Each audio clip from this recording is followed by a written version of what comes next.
Les Palestiniens de Gaza pourront tous prétendre au statut de réfugiés en France et cette décision ne plaît pas à tout le monde. Alors la raison, vous allez le voir, elle est complètement hallucinante. Les 9 juges de la Cour nationale du droit d'asile ont estimé qu'ils pourraient être persécutés par l'armée israélienne.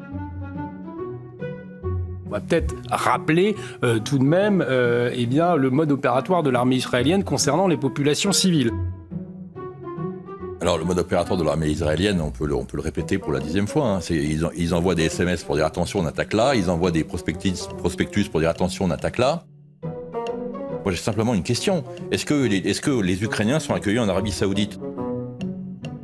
Parmi ces populations, des terroristes peuvent très bien se glisser dans ces flux de demandeurs d'asile. Et c'est ça la réalité.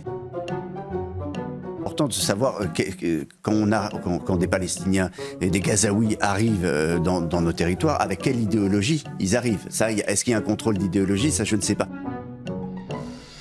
La Cour nationale du droit d'asile estime que les habitants de Gaza peuvent être considérés comme des victimes de persécution en raison de leur nationalité, et ils auront donc désormais la possibilité de bénéficier du statut de réfugiés en France. L'un des arguments qui a mené la Cour à cette décision, c'est le fait que l'armée israélienne a recours à des techniques de guerre indiscriminées contre les populations civiles qui reposent sur leur nationalité palestinienne. En gros, elle a reconnu qu'Israël bombarde des civils, détruit des infrastructures essentielles à la population, bloque l'aide humanitaire, et que tout ça, c'est pas très Convention de Genève.